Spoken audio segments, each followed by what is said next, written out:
구약성경 875쪽 우리 교독하도록 하겠습니다.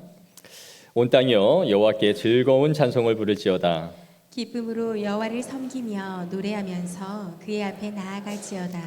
여호와가 우리 하나님이신 줄 너희는 알지어다. 그는 우리를 지으시니요 우리는 그의 것이니 그의 백성이요 그의 기르시는 양이로다. 감사함으로 그의 문에 들어가며 찬송함으로 그의 궁정에 들어가서 그에게 감사하며 그의 이름을 송축할지어다. 함께 읽겠습니다. 여호와는 선하시니 그의 인자하심이 영원하고 그의 성실하심이 대대에 이르리로다. 아멘. 우리 옆 사람에게 인사합시다. 감사한 제목으로 충만하시기를 축복합니다. 감사한 제목으로 충만하시기를 축복합니다. 잘 오셨습니다. 오늘 우리가 추수감사주일로 예배를 드립니다. 추수감사주일은 청교도들에 의해서 처음으로 시작됐죠. 청교도들이 신대륙 미국에 들어가서 첫 농사를 짓고 나서 하나님 앞에 그 제물을 모아 하나님 앞에 예배를 드렸던 것이 유래가 됐습니다. 농사를 지어보신 분들은 아시겠지만 이 농사를 짓는다는 것은 정말 사람의 힘으로 되지 않는다라는 것을 알게 될 거예요. 내가 좋은 씨를 뿌리고 거름을 주고 밤낮으로 나가 그 작물을 돌보고 해도 적당한 비가 내리지 않고 또 바람이 불지 않고 일조량이 맞지 않으면 내가 원하는 만큼의 작황을 할 수 없는 것이죠. 혹여나 태풍이나 가뭄이 오면 내 의지와 아무 상관없이 농사를 망치는 것이 이 농사입니다. 그러니까 늘 하늘을 의지할 수밖에 없는 것이죠. 산업화 시대를 살아가는 오늘날 우리들은 하늘의 해나 비나 어떤 가뭄 이런 것들에 별로 연연하지 않고 우리의 생업을 할 수 있을런지 모릅니다. 하지만 돌아보면 우리에게 건강이 없다면, 건강을 주시지 않았다면 우리의 일상은 멈춰져 버리고 말았을 겁니다. 내 건강만이 아니라 자녀나 우리의 가족 구성원 가운데 누군가가 심각하게 아프다면 우리의 삶의 패턴은 다 바뀌었을 거예요. 그 사람을 돌보기 위한 시간들과 일정들을 다 조정해야 됐겠죠. 또 우리의 삶 가운데 사람과의 관계를 맺고 또 직장 생활을 하고 또 소득을 벌기 위하여 일을 할 수 있는 것, 그 모든 것이 하나님의 공급하심이 없었더라면 우리에게는 영위할 수 없는 삶이었다라는 것을 고백하지 않을 수 없는 것이에요. 우리가 삶의 은혜는 당연한 것이 하나도 없다라는 것이죠. 우리가 농경사회처럼 하늘에서 비가 오기를 바라야 되고 또 해가 잘 뜨기를 바라야 하는 것이 아니라 우리의 모든 삶은 그때나 지금이나 하늘에 매여 있는 삶입니다. 하늘로부터 내려주시는 은혜를 공급받아야 되고 일상에 살아가는 모든 것 하나하나 가운데 하나님의 은혜를 덧입혀 주시지 않으면 내가 오늘을 살아갈 수 없습니다 라고 밖에 고백할 수 없는 주바라기 인생들이에요. 늘 하나님이 철따라 주시는 이른 비와 늦은 비를 기다려야 되는 것이 우리의 인생이다라는 것이죠. 우리는 감사의 제목을 찾아보라고 하면 무언가 비범하고 대단한 것들을 자꾸 생각하려 하는 경향이 있습니다. 생각지도 못한 돈이 생기거나 큰 병이 낫거나 또 내가 전혀 예상하지 못한 기적적인 일들이 일어나는 것을 경험하는 것을 통해 참 감사하다라고 자꾸 고백하려 하는 것이죠. 물론 하나님이 우리 인생을 살아가는 데 있어서 이런 기적적인 은혜들을 베풀어 주셔야 하는 때가 있습니다. 이거는 인간의 힘으로는 도저히 막을 수 없는 일이다. 내 힘으로 모든 걸 동원해도 이것은 하나님이 역사하지 않고는 해결할 수 없는 일이다라는 일들이 우리에게는 생기죠. 그럴 때에 우리는 하나님 앞에 간절히 기도하게 되고 하나님은 역사하셔서 기적적인 은혜로 우리를 깊은 수렁에서 끌어올리시는 일들을 경험하게 되는 것이 사실입니다. 그러나 우리에게 필요한 것은 진정 우리가 일상의 삶에서의 감사입니다. 매일 반복되는 나의 일상의 삶에서 그것이 은혜가 얼마나 큰지를 알지 못한다면 우리는 그 큰 감사를 할 수가 없어요. 매일 아침에 일어나서 해가 뜨고 내가 출근을 할 수 있다는 것, 우리의 가족들이 한자리에 저녁에 앉아서 둘러앉아 식사를 할 수 있다는 것, 그리고 내가 원하는 사람과 통화를 할 수 있다는 것, 그리고 내가 가고 싶은 곳에 가서 얼마든지 누군가를 만나고 즐길 수 있다는 것, 이 일상의 평범함 가운데서 우리가 감사의 조건을 찾지 못한다면 우리는 진정한 큰 감사조차 할 수 없다라는 것이죠. 2024년 세계 행복도 조사를 했는데 우리나라는 52위를 기록했습니다. OECD 국가 중에서는 거의 최하위를 기록했어요. 세계 경제 10위권에 있는 대국이라 불리는 이 나라가 왜 이렇게 국민들은 항상 헬조선 그리고 삶이 행복하지 않은 그러한 삶을 살아가고 있을까요? 우리는 항상 어떤 임팩트 있는 행복을 원하는지 모릅니다. 어떤 큰 내가 기대하지 않은 것들이 성취될 때만이 감사하고 행복하다라고 느끼는 거죠. 그럼 만약에 여러분 내가 복권에 당첨돼서 수십억을 한 번에 얻게 되었다면 그 행복은 얼마나 오래 지속될 수 있을까요? 심리학자들이 연구를 해서 시간과 행복의 그래프를 연구한 적이 있는데요. 보시면 사람이 처음에는 이렇게 큰 돈을 벌었을 때에 굉장한 행복 지수가 올라갑니다. 그런데 어느 정도 시간이 지나면 일상의 상태로 다시 복귀한다라는 것을 알게 됐어요. 그래서 복권이 당첨됐다 해도 그 행복이 지속되는 시간은 약 1년 정도밖에 지속되지 않는다라는 것이죠. 그러면 반대로 내가 큰 불행이 일어났다면 어떨까요? 큰 사고를 겪어서 몸에 장애가 생긴다면 이 불행은 얼마나 지속될까요? 그것도 역시 조사를 했는데 맨 처음에는 낙심과 심한 스트레스 때문에 지속이 되지만 다시 원상태로 평상심을 유지하게 된다라는 것입니다. 그래서 그 원상태로 돌아온 데까지의 기간이 약 1년 정도면 똑같아진다라는 거예요. 더 놀라운 조사에 의하면 사람이 명문대에 입학했을 때 그 기쁨이 얼마나 지속되느냐라는 것을 조사했는데 그것은 단 일주일뿐이었습니다. 그래서 우리 아이들이 얼마나 불행한데 목숨을 걸고 있는지를 말해준 거죠. 일주일을 행복하기 위해서 내 인생을 거기에 갈아 넣고 있는 것이에요.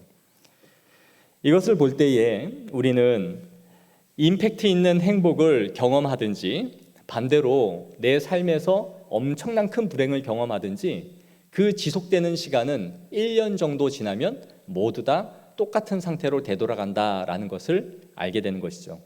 그러니까 누구라도 한번 대단히 즐거운 일들이 자신에게 행복을 주는 일이 일어났다 하여 그것을 평생 울거먹으면서 살아갈 수 있는 사람이 없고 또 내가 예상하지 못한 큰 불행이 찾아왔다고 해서 그걸로 인하여 평생 불행하면서 살아가는 사람이 없다라는 것이에요.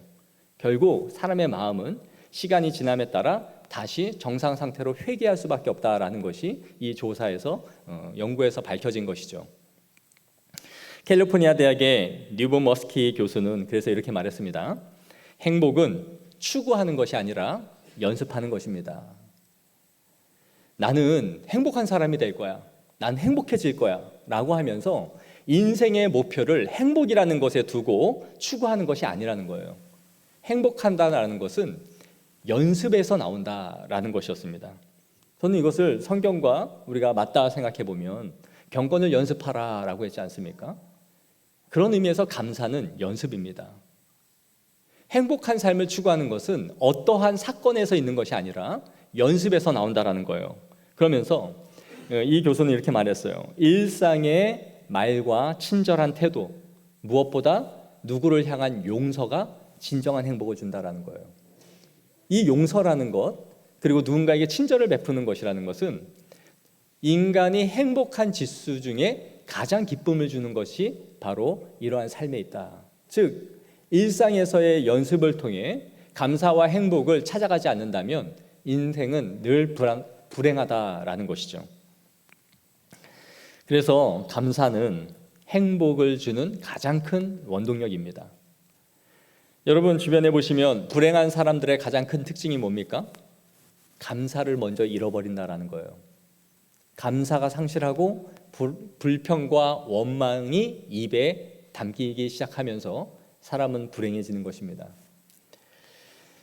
우리는 무엇이 감사하냐라고 하면 대부분 조건적인 감사를 해요. 남과 비교해서 남에게 없는 것이 나에게 있을 때 감사합니다. 또 남과 비교해서 다른 사람에게 있는 비극이나 아픔이 나에게 비껴갔을 때 감사해요. 저 사람은 저런 일을 당했는데 하나님 저에게는 이런 고통을 주시지 않아서 감사합니다. 저 사람은 저것이 없는데 나는 이것이 있으니 감사합니다 라고 고백을 하는 것이죠. 그래서 나보다 극한 상황에 처한 사람들을 보면서 위로와 감사를 얻게 되는 거예요. 이런 감사가 인간에게 없을 수는 없겠죠. 그리고 또 다음에 감사를 하라라고 하면 무언가를 획득하는 것에서 감사의 조건을 찾습니다.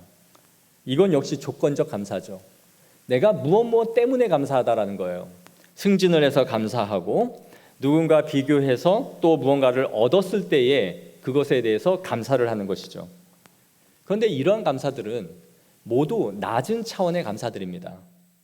아까 시간과 행복의 그래프에서 살펴본 것처럼 시간이 지나면 다 휘발성 있게 날아가 버리고 시간이 지나면 다 정상인 상태로 원상복귀하는 감사들이라는 거예요. 그래서 사람들은 이렇게 휘발성 있게 날아가는 이러한 것들을 행복이라고 생각하며 그러한 감정을 인위적으로 끊임없이 만들어내려고 노력합니다. 그래서 그것이 반복하여 그 감정을 그 행복의 상태로 들어가려고 하는 것인데 이것이 바로 반복되는 것이 중독이에요.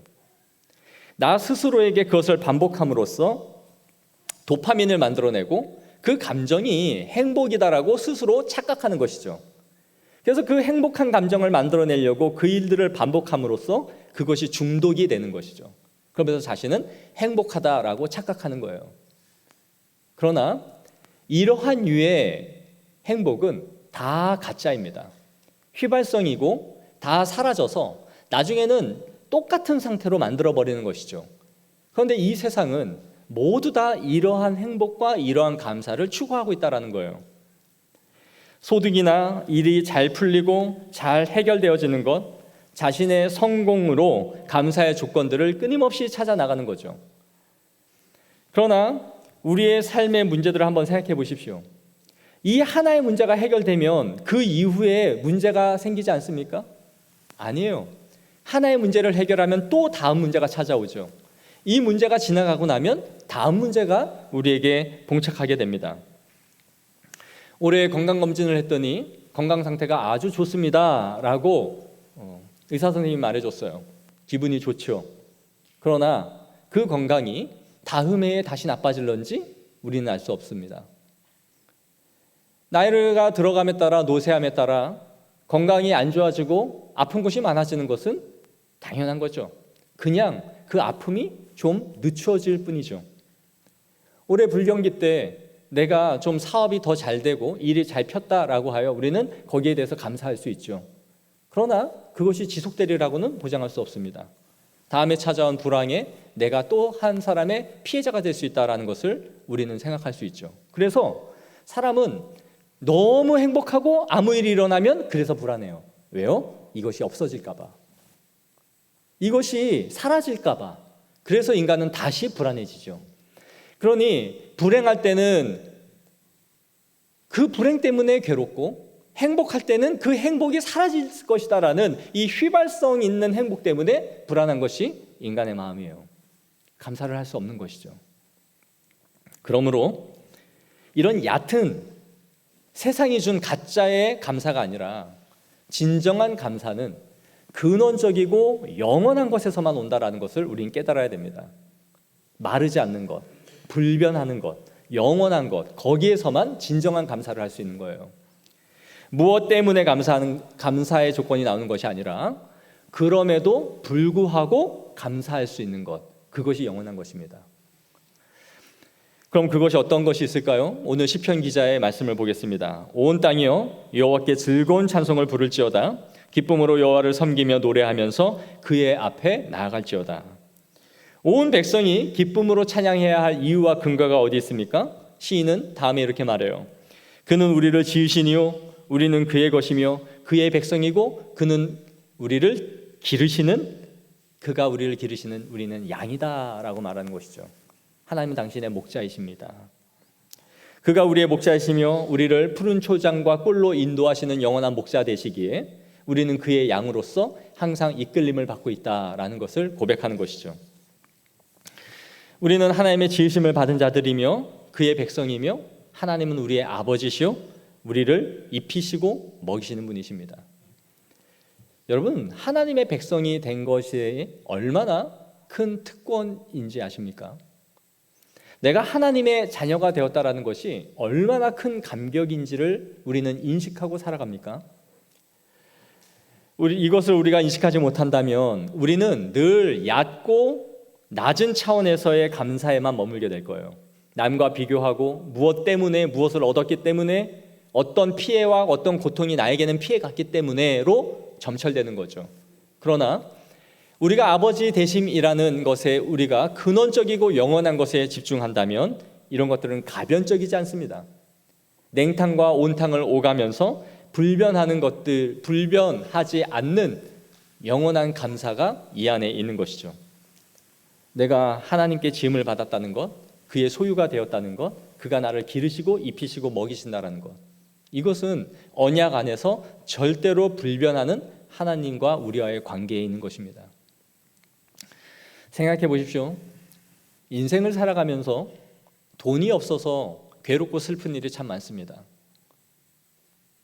돈 때문에 우리는 울기도 하고 돈 때문에 관계가 깨지기도 해요. 돈은 막강한 힘과 능력을 갖고 있는 것 같습니다. 그러나 또 한 번 생각해 보면 돈으로 할 수 있는 것은 다 쉬운 일들이에요. 큰 사고가 나서 돈이 많이 들어서 이것을 배상해야 되는 일이 벌어진다면 돈이 없어서 슬프기도 하지만 돈으로 해결할 수 있는 것들은 사실 생각해 보면 다 쉬운 것들입니다. 정말 크고 문제가 있는 것들은 돈으로 해결할 수 없는 것들이에요. 자녀와의 깨뜨려진 관계, 부부와 깨뜨려진 이 관계, 결코 돈으로 해결할 수가 없는 것입니다. 사람의 잃어버린 건강, 그리고 생명을 살리는 일, 이 모든 것은 돈이 아무리 많아도 해결할 수 없는 일이죠. 내가 사랑하는 사람에게 사랑을 받고 사랑을 줄 수 있는 것, 돈으로 할 수 없는 겁니다. 아무리 돈이 많아도 내가 좋아하고 사랑하는 사람을 얻을 수 있는 것은 아니에요. 그런 걸 보면 이 세상에 영원하고 마르지 않는 가장 중요한 것들은 다 돈으로는 환산하거나 살 수 없는 것이에요. 우리 자녀들이 있지만 엄마 나는 얼마짜리 자녀야? 뭐라고 말하겠습니까? 너는 돈으로 환산할 수 없어. 엄마 나는 얼마짜리야? 얼마나 가치 있는지를 액면가로 말해줘. 그걸 어떻게 말해줄 수 있어요? 돈이 정말 중요하고 우리에게 필요한 것이지만 그것이 행복이 될 수 없다는 거죠. 왜냐? 정말 중요한 것은 진정 돈으로 해결할 수 없는 것들만 있는 거예요. 하나님은 그것을 통해서 영원한 것을 우리에게 가르쳐 주시는 것이죠. 우리의 하나님의 자녀됨, 하나님이 우리를 선택하신 것, 우리를 자녀로 부르신 것, 이것은 절대로 돈으로 될 수 있는 것이 아닙니다. 하나님의 자녀로 부름받아 이 세상을 살아갈 수 있다는 것은 오직 하나님의 사랑에서만 시작되는 것이에요. 내가 일생을 노력하고 헌신하고 교회에 수많은 헌금을 갖다 바친다 할지라도 하나님의 자녀가 되는 것은 아닙니다. 우리가 인생에서 30년, 50년을 한 분야에 인생을 갈아 넣으면 아무리 못해도 중치 이상은 갈 거예요. 사람의 끈기가 없어서 하다가 포기해서 그렇지 어떤 한 분야를 30년, 50년을 한 의무를 판다면 그 사람은 최고가 될 겁니다. 그런데 하나님의 자녀가 되는 것은 내 인생을 30년, 50년을 일생을 갈아 넣는다 하여 하나님의 자녀가 되는 것이 아니에요. 돈과 나의 열정과 헌신으로 하나님의 자녀가 되는 것이 아니란 말이에요. 하나님이 먼저 우리를 택하시고 우리를 불러주시고 너는 내 자녀라 할 때만이 자녀가 되는 것이죠. 그 세상에 어떤 자녀가 너는 내 자녀라고 하였기 때문에 내 자녀가 됩니까? 내가 낳아야 자녀가 되는 것이죠. 즉 하나님의 자녀가 되었다라는 것은 우리를 기르시는 자요 우리의 목자가 되셨다라는 것은 진정한 하나님의 사랑으로만 시작되는 근원적이고 영원한 감사의 조건이 되는 것입니다. 이것으로 우리가 돌아가야 됩니다. 내가 하나님의 소유가 됐다라는 의미가 무엇입니까? 그것은 하나님이 우리의 인생을 책임지기로 하셨다라는 의미예요. 내가 너의 보호자가 되겠다. 우리는 우리의 자녀에게 법정적으로 보호자입니다. 보호자분 되시면 낳아주세요라고 항상 말하죠. 그 말 그대로 아이에 대해 우리는 보호할 의무와 책임이 있다라는 것을 의미합니다. 하나님이 우리를 기르신다라는 것은 바로 그분이 우리의 보호자가 되시겠다라는 선언이에요. 나는 너의 보호자다. 우리 시편 121편 3절 4절 말씀을 한번 읽겠습니다. 시작. 여호와께서 너를 실족하지 아니하게 하시며 너를 지키시는 이가 졸지 아니하시리로다. 이스라엘을 지키시는 이는 졸지도 아니하시고 주무시지도 아니하시리로다. 아멘. 하나님의 인도와 보호하심을 우리 인생 가운데 단 한 번도 놓거나 포기하신 적이 없다라는 것이죠. 이사야 49장 15절을 보겠습니다. 시작. 여인이 어찌 그 젖먹는 자식을 잊겠으며 자기 태에서 난 아들을 긍휼히 여기지 않겠느냐. 그들은 혹시 잊을지라도 나는 너를 잊지 아니할 것이라. 아멘. 아이 엄마가 아이의 젖먹이는 그 아이를 어떻게 잊습니까? 시간 타이머를 재놓고 밥 먹을 때가 되었다라는 것을 체크하며 먹이죠. 그런데 우리 하나님은 극단적인 예를 드십니다. 혹시나 애엄마가 자신의 자녀를 잊는다 할지라도 나는 너희를 잊어버린 적이 없다라는 것이죠. 우리의 불순종과 우리의 태만과 우리의 게으름과 우리의 나태함, 하나님을 신뢰하지 않는 우리의 삶의 태도를 한번 생각해 보십시오. 그럼에도 불구하고 하나님은 단 한 번도 우리를 놓아버리시거나 우리의 삶을 포기하며 제껴놓은 적이 없어요. 너에게는 좀 질렸다 이제. 내가 너에게 은혜를 도대체 얼마나 더 많이 베풀어야 네가 나를 좀 순종하며 이제 살아갈 수 있겠느냐. 그렇게 우리를 제껴놓으신 적이 없다라는 거예요. 단 한순간도 우리를 잊지 않으셨다. 4절에 시편 기자는 이렇게 말합니다. 감사함으로 그의 문화에 들어가며 찬송함으로 그의 궁전에 들어가서 그에게 감사하며 그의 이름을 송축할지어다. 시편 기자는 주의 성전에 들어가서 하나님의 이름을 송축하는 것에 대해서 감사하고 있어요. 사실 오늘 우리가 추수감사주일로 예배에 나오면서 오늘은 추수감사주일이니까 예배드리면서 주님 앞에 감사해 볼까? 그러면서 나오는 게 아니죠. 우리는 주일이면 이 예배당에 들어오면서부터 주일을 준비하면서부터 감사가 나와야 되는 거예요. 우리는 매주 성전에 들어올 때마다 이 감사가 있어야 됩니다. 내가 예배드릴 처소가 있다는 것이 얼마나 감사한지를 생각해 보셨습니까? 교회 가면 아픔과 슬픔을 나눌 수 있는 공동체가 있다는 것이 얼마나 감사한지를 생각하고 계십니까? 그의 궁전에 들어가 내가 교회를 섬길 수 있다는 것이 얼마나 감사한지를 항상 생각하십니까? 꽃꽂이를 하면서 나는 이 꽃꽂이를 할 수 있어서 너무 감사하다. 식당에서 봉사를 하면서 음식을 만들면서도 나는 이 음식을 할 수 있어서 너무 감사하다. 안내를 쓰면서 주보를 나눠주면서 내가 성도를 섬길 수 있다는 게 감사하다. 설교를 하면서도 내가 설교할 수 있는 이 단이 있다는 것이 얼마나 감사한가. 이것은 너무나 감사한 것들이에요. 이것이 얼마나 감사한지에 대한 근원적인 감사가 우리 모두에게 회복되기를 소망합니다. 내가 예배드릴 수 있다는 것, 내가 섬길 교회가 있다는 것, 이것이 너무나 당연하면 안 돼요. 교회를 찾아 방황하고 교회가 분란과 어려움 가운데 있어서 예배드리는 것이 즐겁지 못하고 내가 섬길 교회가 없는 것을 경험해 본 성도들에게는 예배드릴 처소와 교회가 있다는 것은 너무나 큰 감사예요. 그렇기 때문에 여러분, 행복은 강도가 아니라 횟수에 있다라고 말합니다. 추수감사주일이니까 내가 더 크게 감사해야지, 이것이 아니라 일상의 감사와 반복된 은혜로 인해서 우리는 감사가 회복돼야 되는 거예요. 오늘 더 깊이 감사를 단지 음미해 볼 뿐이죠. 그러므로 범사에 감사를 회복하며 감사는 습관이 되어야 됩니다. 감사는 생각해서 하는 것이 아니라 우리의 삶의 습관이에요. 그래서 여러분, 감사하는 사람들에게는 모든 삶의 조건이 감사의 조건이지만 감사하지 못하는 자들에게는 모든 것이 불평과 원망일 뿐이에요. 그래서 성도는 감사를 모든 삶의 일상에서 다 찾아갑니다. 돈이 없어 궁핍할 때 내가 돈이 없음으로 인해서 약한 자를 돌아보게 하시니 감사합니다. 그들의 심정을 알게 하시니 감사합니다. 건강에 이를 때에 약할 때 강함 되시니 감사합니다.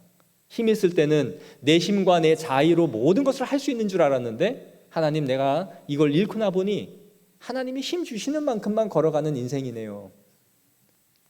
건강 있고 힘 있으니까 그 빠른 인생의 속도로 가면서 하나님보다 앞서가는 인생이었는데 이제는 하나님, 내 삶이 느려지니 주님을 더 한번 생각하게 되고 이것이 하나님의 뜻인가를 묻게 하니 감사합니다. 그래서 성도들에게는 우리의 모든 일생이 감사의 조건들로 차고 넘치게 되는 것이죠.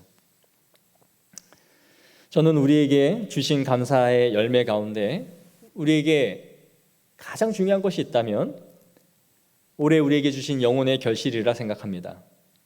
교회는 생명을 살리는 곳이어야 하며 성도들이 풍성히 은혜를 누리는 곳이어야 돼요. 그런 의미에서 우리에게 한 해 동안 보내주신 새 가족들은 우리의 귀한 열매입니다. 우리의 추수입니다. 교회는 이러한 추수가 넘쳐나야 되는 것이에요. 오곡의 열매로 하나님 앞에 감사할 수 있지만 교회는 생명의 열매로 하나님 앞에 한 알음씩 올려드려야 돼요. 하나님, 한 해 동안 우리가 씨를 뿌렸습니다. 눈물로 기도하였습니다. 그 영혼을 섬겼습니다. 양육하였습니다. 이 영혼을 받아 주시옵소서.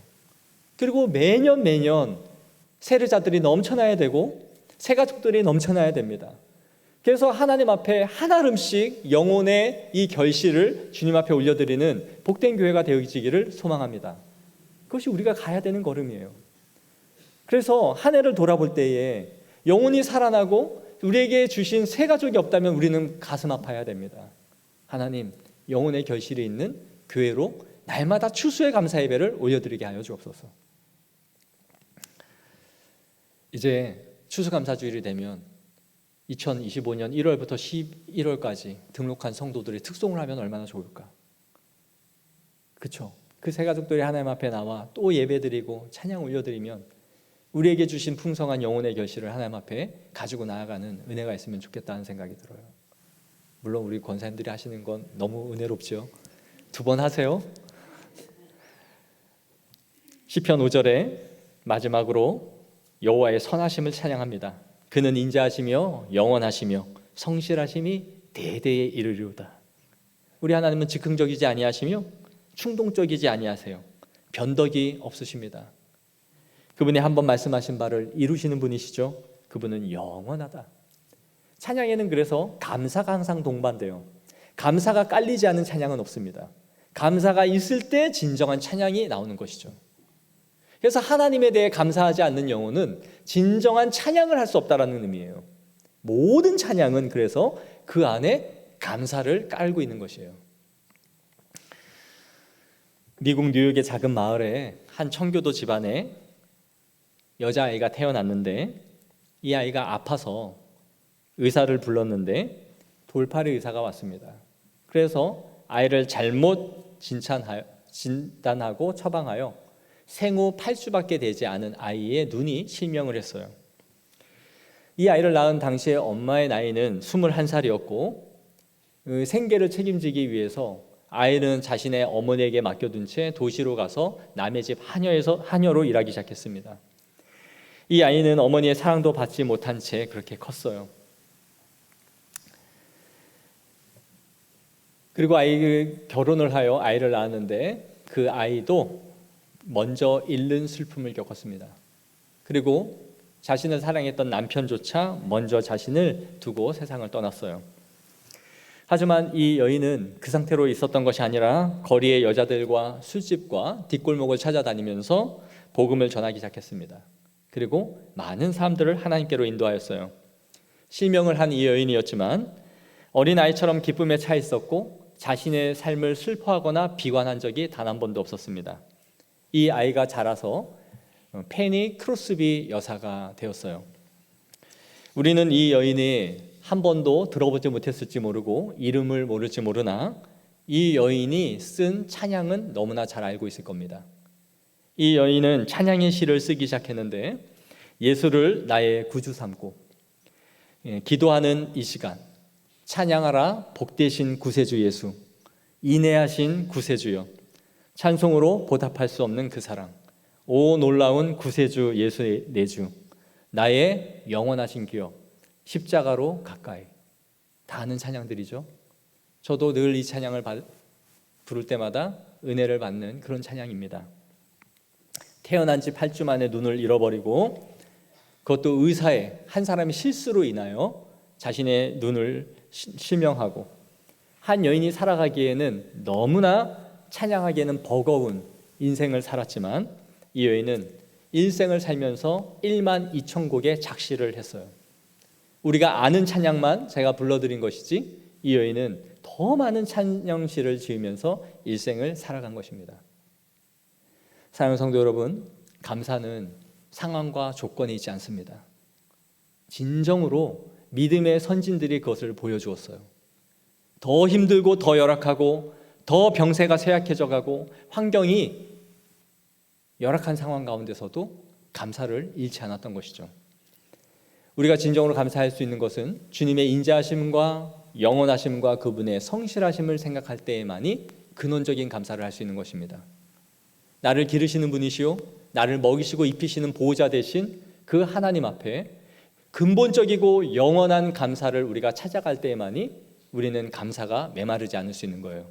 그렇지 않는다면 항상 조건적인 감사로 돌아가게 될 겁니다. 얕은 차원에서 누군가 무언가를 비교하여 무엇이 있기 때문에 어떤 불행이 피해 지나갔기 때문에 감사합니다라고만 우리는 할 수밖에 없는 것이에요. 그러나 근원적인 감사로 돌아가십시오. 영원하시고 성실하시며 나를 기르시고 나를 보호하시며 나를 단 한순간도 놓지 아니하시는 그 하나님이시기 때문에 나는 감사합니다. 그 하나님이 계시기 때문에 그럼에도 불구하고 나는 감사합니다. 그 감사의 습관을 찾아 걸어갈 때에 하나님은 우리의 삶 가운데 더 큰 감사의 조건들로 우리의 삶을 이끌어 가실 줄 믿습니다. 기도하겠습니다. 하나님 아버지,